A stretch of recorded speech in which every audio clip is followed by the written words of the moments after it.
It's the first time I've done this. So let me... Good morning. Morning. How you doing, man? How are you? Good. How are you? Good. So you go by Robert? Robert, whatever. Okay. Just don't call me late for dinner. All right. How's it going, man? How are you? Good. Doing well. Yeah.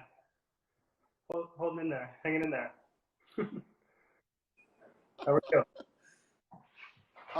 So tell us your name and where you're located. My name's Cedric. The company is Pacama Handmade, and I'm located in Woodstock, New York. Woodstock. All right. How long you been out there? Well, we're gonna get to that. I'm sorry. Go ahead. Oh, that's okay. Yeah. I have a showroom. I'm located in Woodstock right now. I have a showroom in Woodstock, like on Main Street. But my shop and where I build everything is about 20 minutes from here, in Pacama, New York, which is basically just an old little in the ridge, in the woods, where there used to be a bunch of bluestone quarries, and now it's mostly just forested again. So it's like a one-horse town. Yeah, they call it a populated place, not even a town. So, so we're gonna start with some questions, and from the questions, we'll get into your journey. Cool? Yeah, sounds good. All right. What phrase or word do you overuse?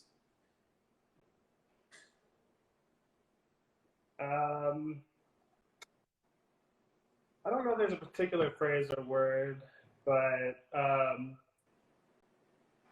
I probably use like puns and bad dad jokes too much. So. All right. What is your least favorite thing to do? My least favorite thing to do.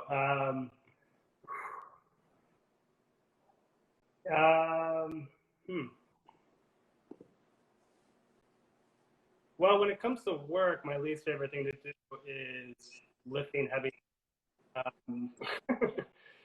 But in life, my least favorite thing to do is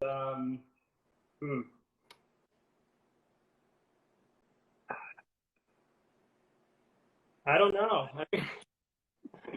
I've kind of tried to design my life so I don't have to do too many things that I don't like to do. But yeah, I don't know. I guess it's one of the things that I wish I had time to do things that I don't get to do is more of something rather than things, there's not too much that I don't mind doing. All right, I need you to do me a favor. Can you adjust your camera? Because I'm getting you from here down.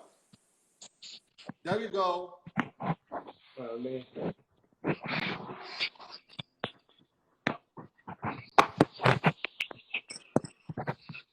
Beautiful. Just trying to cut off my receding hairline. Look at mine. Yeah, and now is not the time to hide that. What is your most favorite thing to do? My most favorite thing to do is design furniture and, definitely spend time with my son and with my family. Doing different projects with him is really fun, or just going for walks in the woods. Okay. Yeah. What is the one thing your spouse would change about you?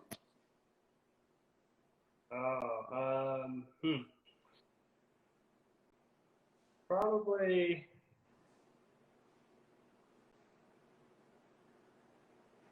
my intensity in debate. Yeah, probably I get a little too worked up in heated conversations or debates about not like fighting, just like if we're discussing something that's come up lately. So. Okay. If you were to take a motorcycle ride across country, who would it be with? My dad. Why him? Well, because we probably haven't spent enough time with each other over the years. And he's a really good motorcycle rider and driver, and he's driven truck for over 50 years now, so he knows how to get from point A to point B pretty well, and he knows how to take care of himself out on the road. So why haven't you spent time together more?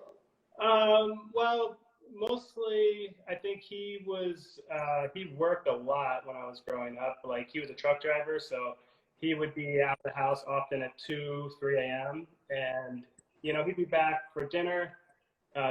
He wouldn't do long distance hauls, just day trips, but he'd be back for dinner. But, he liked to work. He liked to work around the house when he was home. And then by the time I was 18, I kind of left the town I grew up in, Lancaster, Pennsylvania. I moved at 18, and I haven't moved back since. So the longest I've ever stayed back there is a week, and usually 2 or 3 days. So, it's just, we never really got to really spend a lot of, as much time. I'm sure as most people would like to spend more time with their immediate family, Yeah, same with my dad. He unfortunately passed away, but I would have liked to spend time. And the unfortunate thing is, you get in a habit, or you get used to things being a certain way, and whether it's right or wrong, you just become complacent or comfortable and just keep living that way. Yeah. It's not always good. Right. What makes you tick? I'm sure usually challenges, I would say. I've kind of, I think since leaving home at 18, I've just kind of set up I've always kind of had like a plan, a challenge set in front of me that I like to go after and see if I can achieve it. They tend to be kind of, in my 20s, they're kind of like 5 years here, 5 years there, just like focusing in on something, seeing if I can do it, and then looking for the next thing, and kind of feel like that's still what's keeping me going, and sort of coming up on a transition point right now of like kind of looking for the next challenge. What was your last biggest challenge? The biggest challenge was just getting this business going. That started, I really started in 2014 to kind of see if this could. Okay, all right. We'll get into the journey. Outside of your business, what was your biggest challenge? Oh, having a kid, for sure. Yeah. How old is he? He's 4 now. All right. Is he still mommy's boy, or are you all hanging out? Oh, we hang out a lot. Yeah. He kind of goes through phases where he'll be leaning more towards one of us or the other, but especially, since he was like 2, or, certainly the first year was mom, but so like the first couple of years, and then when he realizes that you ain't here the same, then right. It does a little lean. Yeah. What irks you the most? What irks me the most?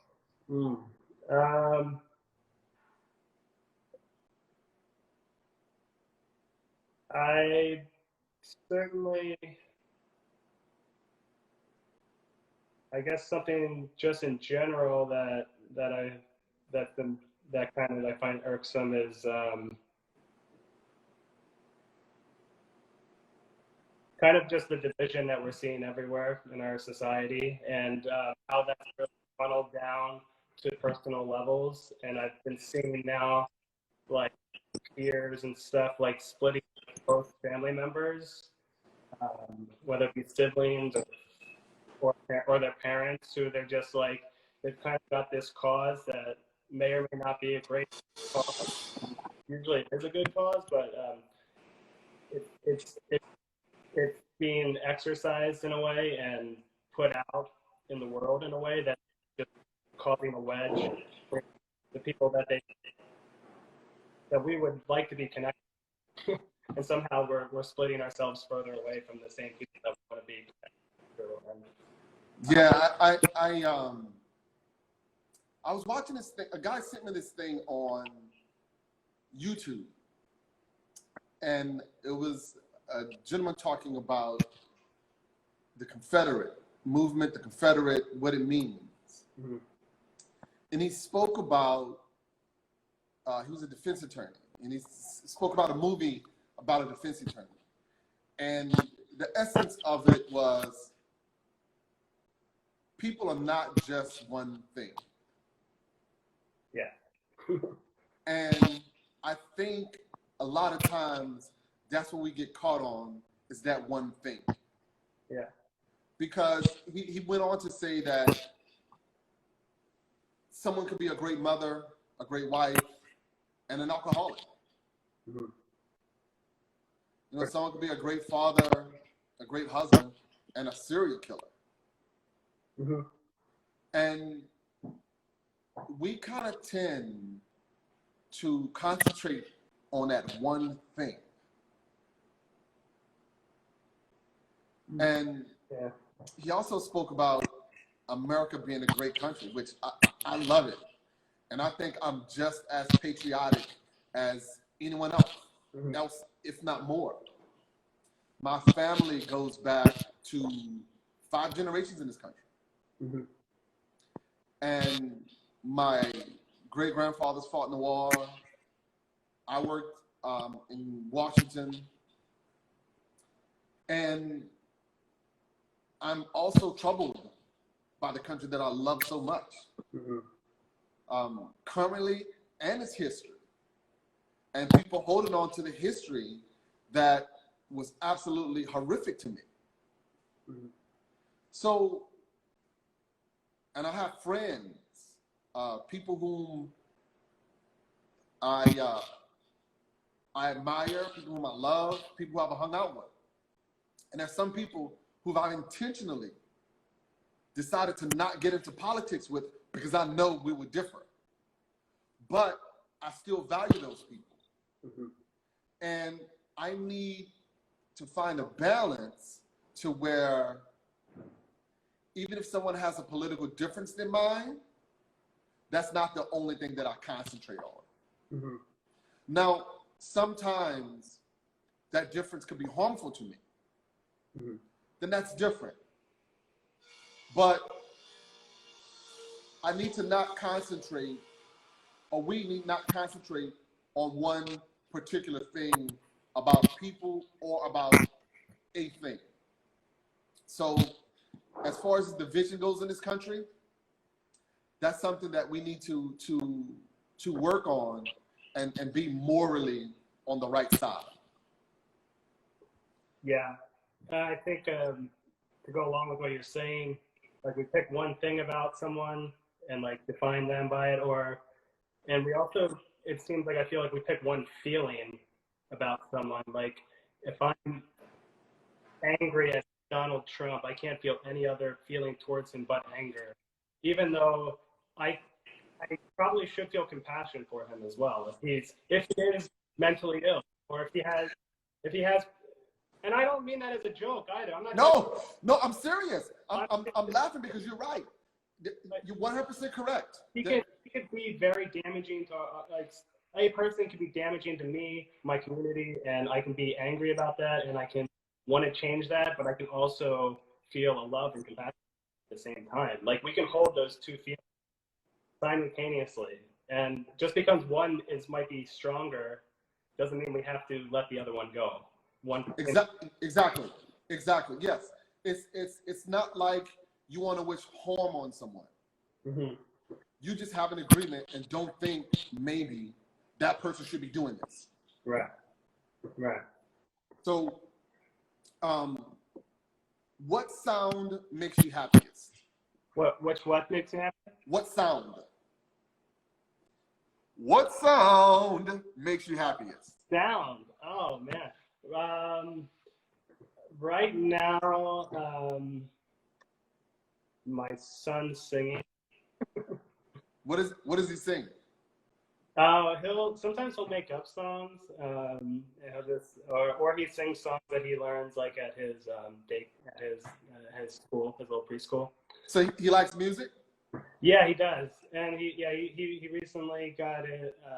My wife gave him her old Casio, so he's been playing around with that, like synthesizer noises, which is pretty fun. No, those are good. I remember being in New York. My son had to be 2, and I used to sleep with the radio on all of my life. Turn the radio on and go to bed. Well, with my son and his mom, we're in bed sleeping, and he wakes up at 2 in the morning and has a song on. So he gets up at 2 in the morning and starts dancing in the bed. Yeah. And his mom was like, "No more."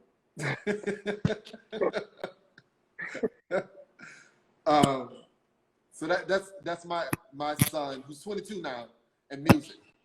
Nice. What sound bothers you the most? Sound bothers me the most.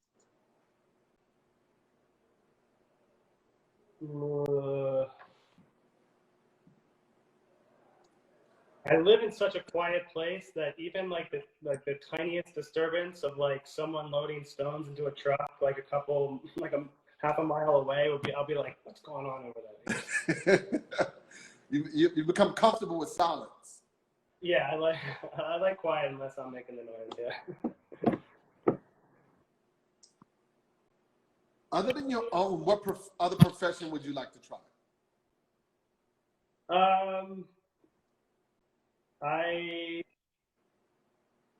Let's see. I had dreams of being a writer when I was younger, and I did 20s work in social work, and I really liked that work, and that was kind of I had hit crux at some point in my late 20s where I was going to pursue that or the woodworking thing, and I went the woodworking way. And do you still write? I haven't written in a long time. I used to write a lot. Yeah, in school, in college, I wrote a lot. But no, I still like to read a lot, but I haven't done a lot of writing. I just don't have haven't had the time for it. But it's something I've always liked doing. Yeah, it requires a mental escape from everything you're doing. Yeah, and doing what we do is hard to escape. Yeah, right. Like it seems like making furniture or writing, like they're both kind of like insular, introverted, like on your own kind of in-depth types of activities. So. Now, the cool thing is you can write about woodworking. Yeah, for sure. It's just that when I've spent all day in the shop alone, like I just want to like see my family or turn the switch off. Yeah, play a little music and stuff. Check out something totally different. Yeah. Yep. All right. What would you want on your tombstone?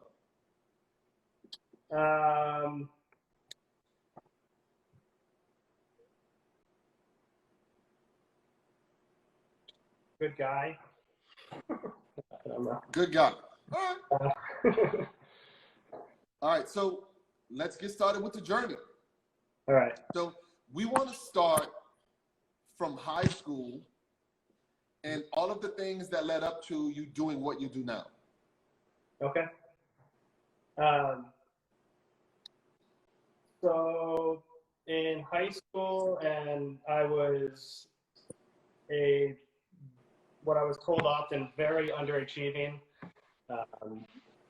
student, and I. So what do you mean by that? You siege your way through everything? Yeah, totally. I DC'd and B'd my way through everything, and by my senior year got through in the skin of my teeth. And I had kind of, authority probably issues. I had social issues where I didn't I didn't comfortably fit in to a social group until like my senior year of high school. So I finally found like a clique of friends that I really connected with. Okay, what group was that? So this was the group of these are people that were a grade ahead of me. So they were seniors and I was junior, and one of them was a friend of my older sibling, so I kind of knew him through that, and somehow we just started hanging out, and he kind of took me in with his friends, and they were just, they were kind of like, they were like well liked people in the school. They weren't like, they, you know we basically talked, kind of like high school level philosophy, and like talked about religion and the culture, and as much as a 17-year-old kid, and that's really how we connected. By kind of, we thought we were kind of deep, and we also partied a lot too. So Partying is good. It's high school. Yeah, I kind of got a lot of my partying out in high school, actually. Did you work in high school? Yeah, I worked starting in when I was 14. I mean, I definitely had a lot of chores growing up. My dad and my mom had a big vegetable garden that we were kind of weeding all summer and picking vegetables. And then when I was 14, my mom said that I'm not going to sit around the house for another summer, so she took me to the local amusement park, and I started. Which one? Dutch Wonderland. Okay. It's, and I was just like running the ride for like little kids. I was, responsible for like 4-year-old. I shouldn't have been, but there was like 14-year-olds running these rides at this place, and I was making $4.35 an hour.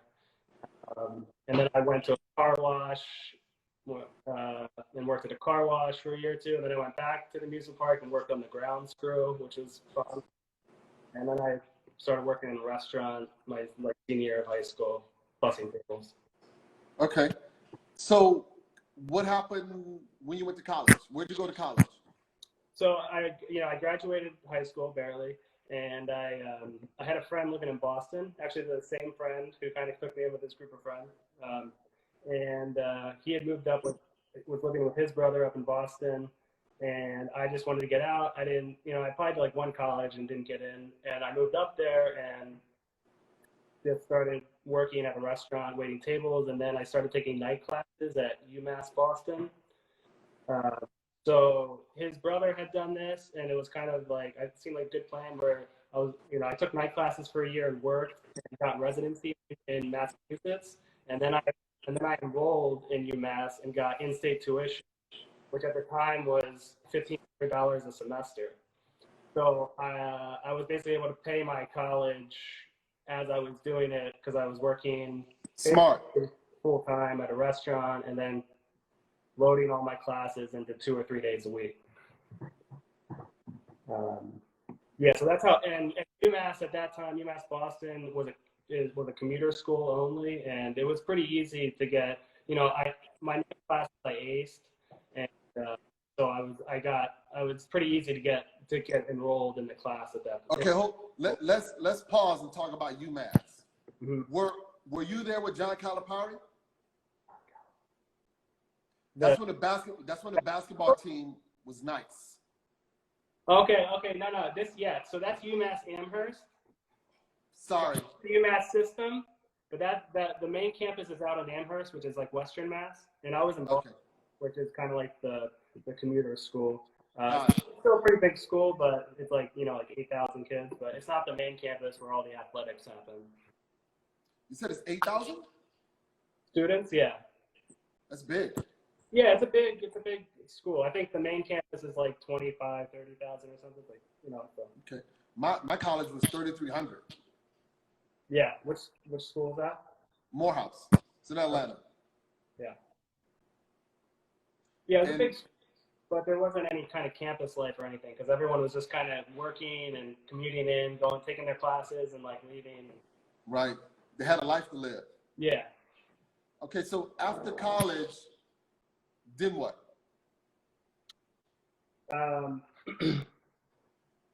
So I guess if we're talking about like to bring the woodworking journey in, I'll go back to high school quickly because that's actually where I first started making furniture. So as I was like not doing well in any of my classes, I was taking as many shop classes as possible because I found like that was the one place where I felt comfortable and then like I excelled at. So um, I started, you know, my shop teacher was a furniture maker on the side, and so our wood shop our shop had a full like woodworking machinery set up. So we had so I learned how to do all the basics like squaring lumber, and then like you know basic construction of like you know. And this was in high school. This is at high school, yeah, yeah. So that's as you know, that's major. it was unbelievable. It's something that like if I ever like wanted to start some kind of nonprofit or anything, I'd be like exposing kids to woodworking at a young age, like proper fine woodworking. Because I had nailed boards together like at home and stuff, and like you know scrap pieces of wood. But the first time I like cut into a piece of walnut and like worked it with my hands was like kind of transformational for me, and it stuck with me. It was like a really powerful moment to work that closely with the material of like you know with walnut and cherry and this beautiful material that I, you know otherwise was not exposed to. And my idea of woodworking up at that point was you know framing 2x4s. So Right. when this is a totally, and I realized, oh, this is something really different. Like this is there's like a sensuality and you know, there's something else going on with, you know, working with this material. So that really was very impactful to me. And then I really was debating about going to a furniture making school or something, but you know, those were all pretty expensive for me at that point. And so, like I said, I kind of just got caught going to Boston, and the UMass thing made sense, and I was doing really great in college, and I was, you know, but I wasn't able to do any woodworking. So, okay, so why do you think you were doing better in college than you did in high school? Did you figure it out? Yeah, as soon as I got to Boston, I like, I don't know, I feel like I was like at a, you know, I was in this big city. I left a small town, which Put your man pants on.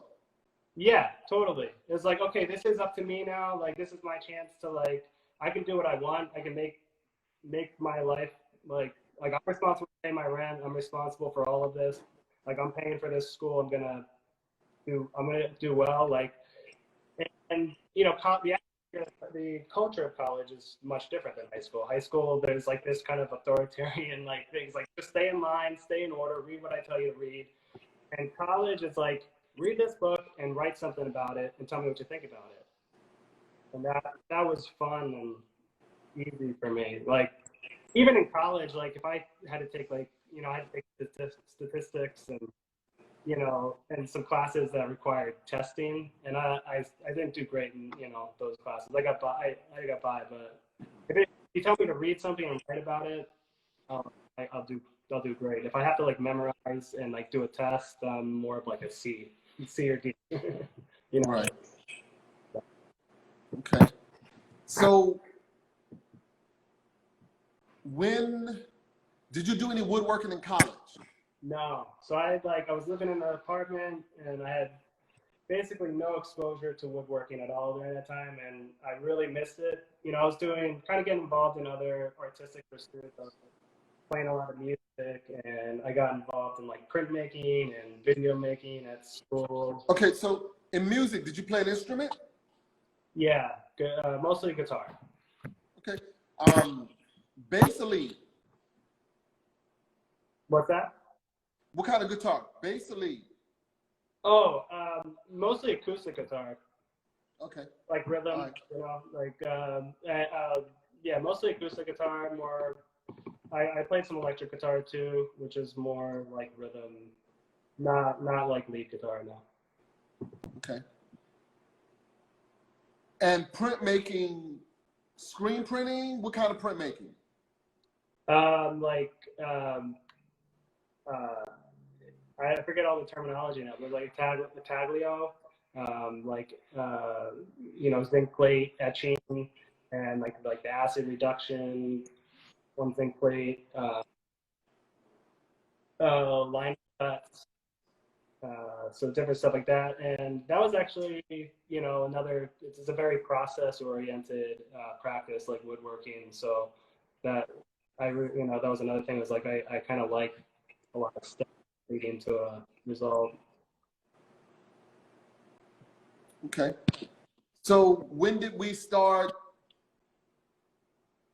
When did this shop thing come? When did you get back into woodworking? So when I graduated college, I moved to Brooklyn, and Of course. right, to help my friend Jordan. Once again, he's like kind of The same guy. Same guy, yeah. So we opened up a coffee shop inside of a record store, very Brooklyn type of place. We were both like 23, and so there was two guys like in their 30s and 40s who were selling records, and Jordan and I, who had worked in restaurants throughout college, opened up a little cafe. We were selling like omelets and inside the record store because there was a kitchen in the back. And so we kind of ran this cafe / record store. We were just like in 23, but we were kind of the grown ups in the room in a lot of ways. So we were doing that, and at one point we were going to just remodel the whole place. And another friend who was building furniture, who had just started to get into building furniture, was in Pittsburgh, and I went out to Pittsburgh, and him and I worked for 3 weeks and built a bunch of walnut furniture for the shop, for the cafe. And brought it back in, and I was getting really tired of just working in the food industry, and you know, in general, and wanted to get back into woodworking. So I started carving utensils in my apartment.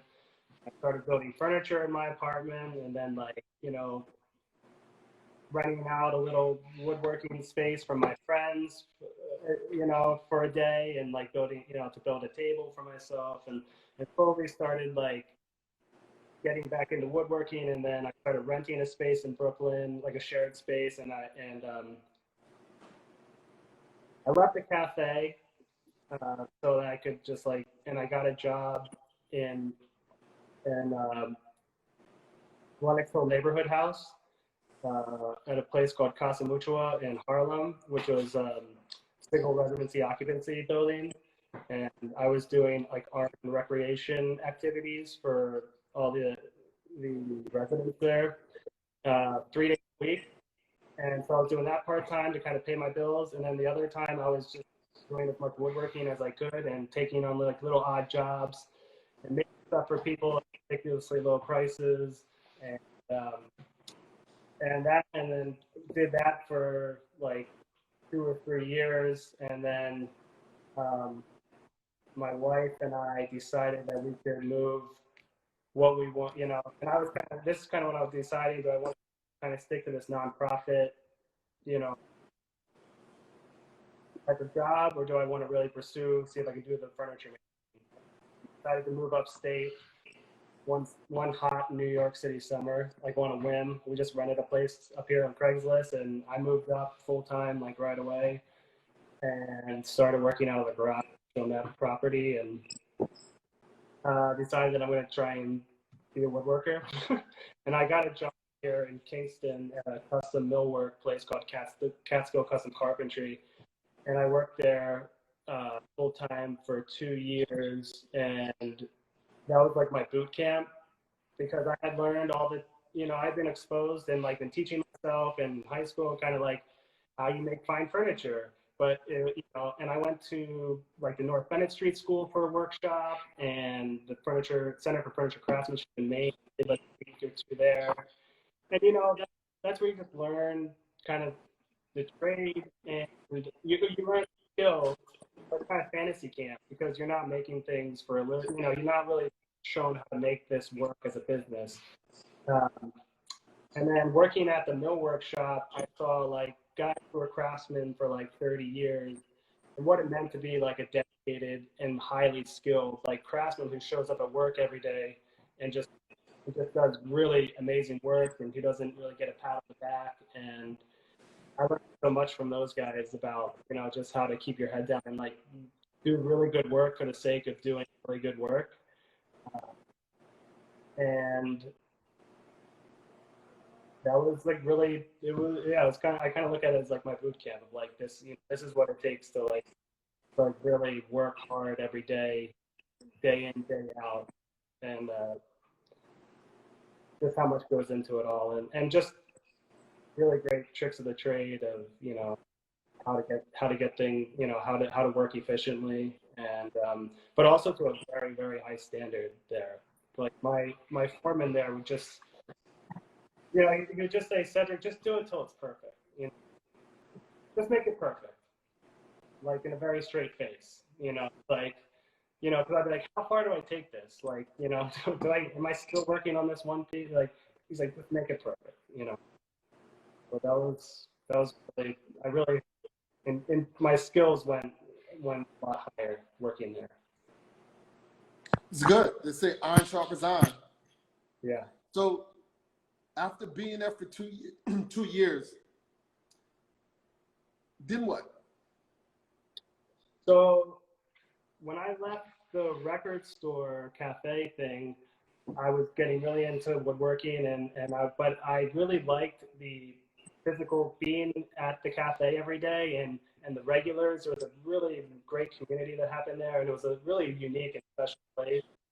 And I was like, you know, I would love to have a space like that.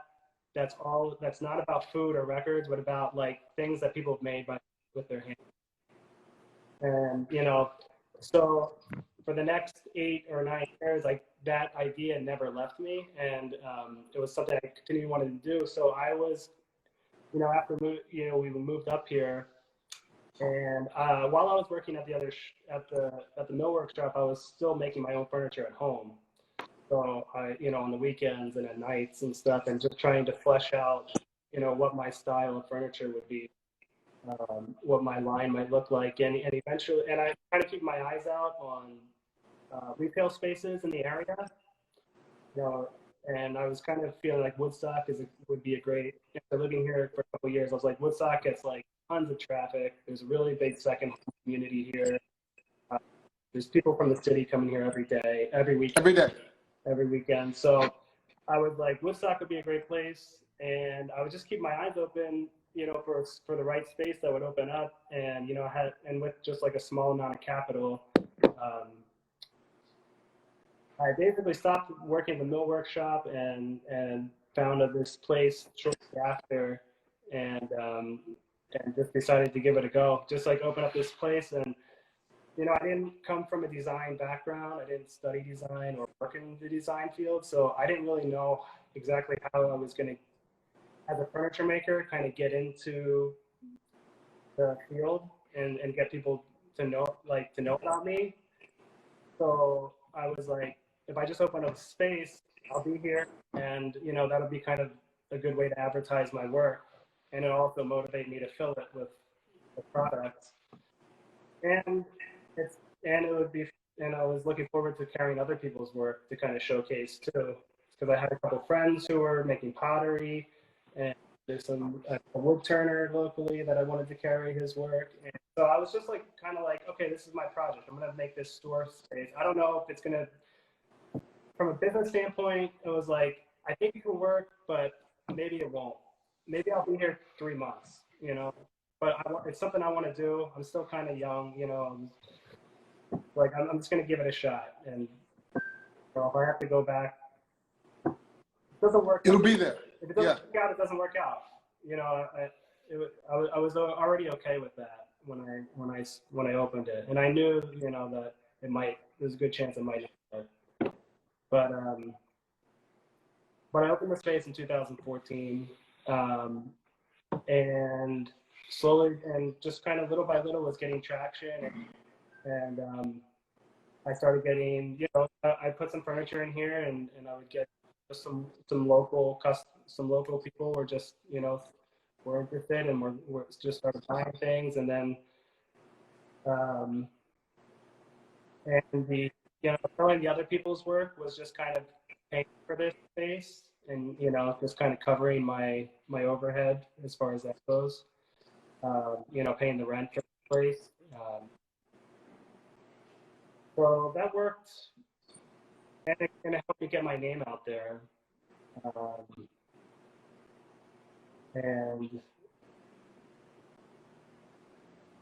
um, my furniture business kind of just continued to grow through being here, like having this store, but then also doing some trade shows, or I would get a little bit of press, like that seemed to like help open me up to like the more of the interior design community, and that was really helpful for my furniture, you know. So I would have like local orders or people from the city who found me through my shop, but then I also started getting like orders from designers from wherever, and that you know that was kind of helped me kind of get established somewhat as a furniture making business. And the retail side of this space has always been kind of up and down, up and down. Last year was not great on the retail side here, and then once COVID hit, I was like, and I'm also managing a ton now that my furniture business is getting more busy, and I was spending most of my time focusing on that. The showroom space was kind of getting neglected because my wife's business also taken off more. Like she was spending more.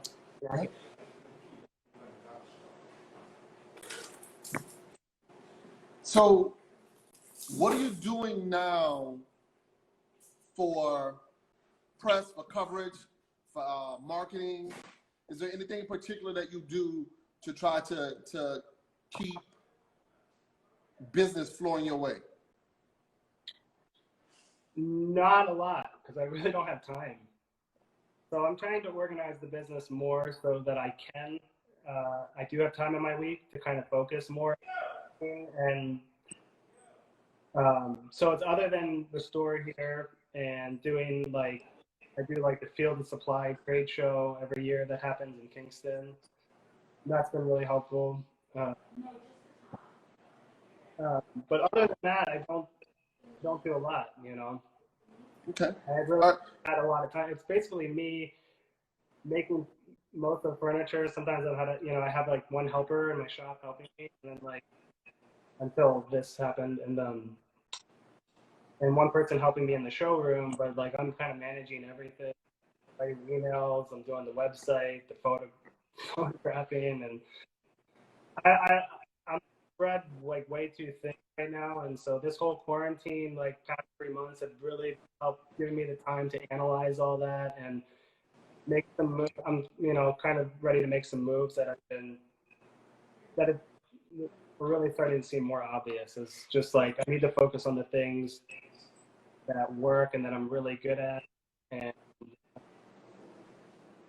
just thin down on some of the things that like this space I'm gonna get rid of now, the showroom space, because it doesn't really make sense right now, and just slim down. And hopefully I'm just gonna look for like a little place that I can set up like an appointment only kind of showroom, something small that I can take photographs in and just set up appointments for people to see, rather than like managing a retail place that's open every weekend.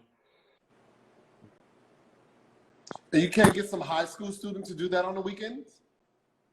I mean, I had someone doing like working Sundays for me, but even it's more just like the mental space of like just it doesn't Having to deal with it. it doesn't generate enough revenue to like pay people to be here all the time. Right. Nielsen Tree Salvage, where do you buy your wood? Different places. Okay. There's I don't do a ton of slab stuff, but when I do slabs, there's a place in my hometown in Pennsylvania, like this Mennonite sawmill that I get like made really good prices from, and it comes like sanded to 120, and so that's where I get like my slab stuff from. And then just dimensional lumber I'll get delivered from Um, what's the price called? I don't know, I've gotten a lot of wood from Ghent Wood Products, which is in Ghent, New York. So if I want to go pick something out, I usually go to them. And or I get like one of the bigger companies to do a delivery when I need to do like a big. Okay, cool. Can we get a tour? Yeah. Let's do it.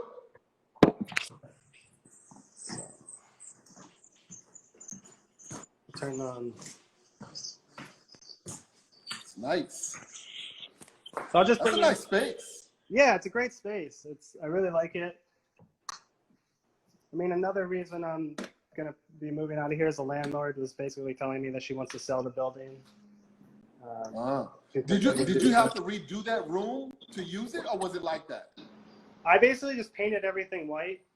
I redid just sanded these floors down at one point a couple years ago. So it's like, this is Tinker Street. Got some shops here, and so this is Claudio Stalling's work. He's a local wood turner based out of Accord, New York, and he mills all of his own stuff too. Okay. He's a really great turner. This is Jennifer Boylan, who does like fiber work. This is all wool. This is my friend Jordan, who's I mentioned a couple times. He's a pottery maker. Schools. These are pictures made by Lail Design, which is a local potter.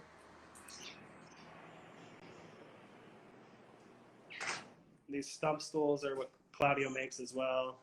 This is a console table that I make. Very nice. That's just like the checkout counter that I made. Is that a solid piece, or is it? This is just a solid piece of cherry, yeah. No, I'm talking about the upright. Oh, this? Yeah. No, it's not. No, these are panels, yeah. Yep. Okay, got it. Yeah. And so this is a dining table that I made with a bench, and very nice. There's some more pottery pieces. This is Arc Ceramics, and she's based out of Westkill, New York. Some more Lail pottery and Claudio's work. And so you just found these people be like, hey, I want to carry your stuff. Yeah, for the most part, like, there's certainly a lot of people that are looking to get, they're looking for places to put their work. So mostly I have to say no, just because I've always wanted to keep the space pretty Spartan and really just bring in stuff that I know is going to just kind of keep the flow kind of the same. And I didn't want to ever fill it up with too much stuff, because most of the stores here in Woodstock are just like filled floor to ceiling with a lot of stuff and I just want to be like, whatever I bring in here, I want people to really be able to see and experience and not be distracted by something else. So I like to give everything its amount of space. So I really just brought in a handful of makers over the years that really, I feel like, connected with what we're trying to do here. And it's not I might say no to someone, not because I don't like their work, but just because I just think they could be a good fit, Right. It's never like, no, I don't think it's good. It's just like, I think it's great. And I love when people are making things. I like to support everyone to, make things, but it's just like, I just always wanted this space to be pretty intentional with what's in here. Very nice. Yeah, so that's basically it. Cool. And your workshop is in another location? Yeah, my workshop is like 20 minutes from here. Okay. All right. We got Catherine asked, what's your background? How did you get into making into furniture making? Catherine, you're gonna have to hit play once we end this. He tells the whole story.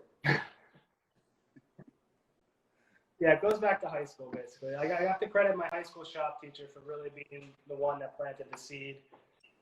And you know, that experience just let me know that it's something that I'm interested in, that I can do, that I'm capable of doing, kind of fits with my mentality as a person and who I am as a person. Yeah. Yeah, Catherine, there's nothing wrong with late, but just like when you come in class, you got to pick up where we're going. So when it's over, you just hit play and watch to your heart's content. So what's next? So right now I'm just figuring out like how I'm gonna transition out of this space. Basically, where I'm gonna put things that I make and where I'm gonna photograph them, and hopefully where I'm gonna be able to have, you know, find a place that's less to manage and less overhead, and but I still like to have a place where people can come, you know, make an appointment and come look at the furniture firsthand. That's, you know, um, so they can interact with it directly.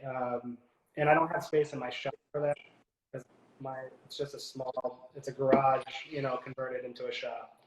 So I need to figure that out. And I'm also just exploring different, I want to expand my furniture line so I have more to offer.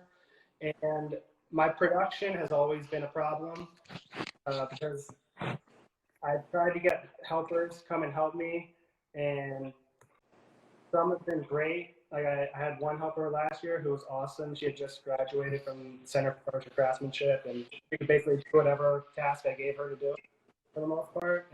But of course, she was soon ready to be on her own. Or it's people who have like, it's really hard to find like the right fit for help around here. So Here's what. What's up? So here's what. We all have that problem. Yeah. So I'm basically kind of interested more in, I've been working with a wood shop in my hometown in Farmersville, Pennsylvania, where most, you know, it's like a third generation Mennonite family run wood shop. And they're the people who made the furniture that's in my parents' house. And they have the same last name as me. We're distantly related somehow because we all are in Lancaster. And anyways, they've started making some parts for me, like chair legs or seats, and because I couldn't keep up with everything on my own, and I was having such a hard time finding help. And they can do things like really efficiently, and they've got a great facility with CNC, you know, two-sided planer. Like they've got great craftsmen working for them. They're kind of set up and ready to go for production purposes. And so they've been really helpful in making parts for me. And then I'll do all the joinery, detail work, the finishing. And now I'm exploring more of like maybe just my workshop being more of a prototype shop and having all production done with them and working with them to do all of my fulfilling orders.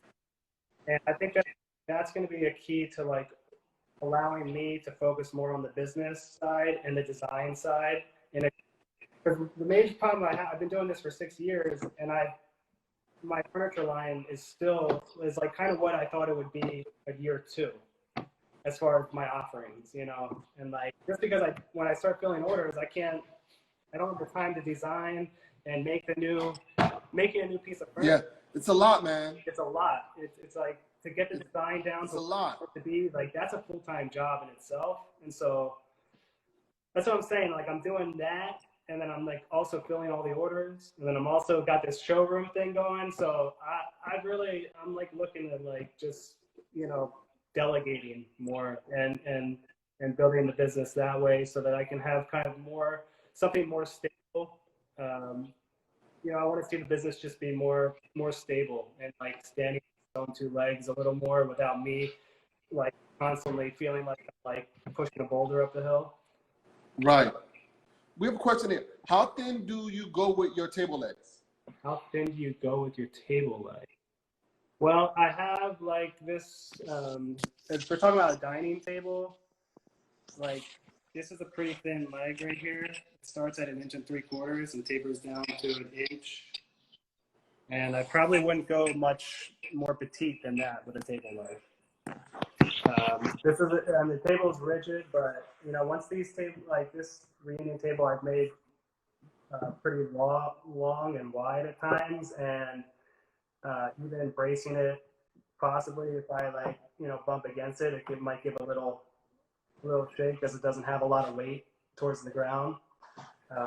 So it's a solid, you know, it's solid and rigid, but I wouldn't go any smaller than that because, yeah, kind of depends on if you don't, you know, like I can build a bomb-proof table, but it might not look nice, and so you always you know, you're balancing it. It's like, yeah, depends, you know, if you want to jump on it and like stand on it, I'll build it for that purpose. But if you want something that's really elegant and like, you know, finessed, then it might not be bomb proof, but it's gonna serve food for 100 years. That's Yep, it's gonna serve its purpose. Yeah. What is your quality of life like there? Quality of life is really high, really good. It's funny because here, like, I get people all the time. You know, I've been living up here now since 2011, so almost 10 years. But people will be like, do you miss the city? Or like, and I'll be like, no, not at all. Like even when I was up here, my wife was commuting down to go to school, and I was didn't have any friends up here, and I was just working in the shop. Like even then, I was like, at the end of the day, I could go walk in the woods, and yep, it's like I was living in you know, and I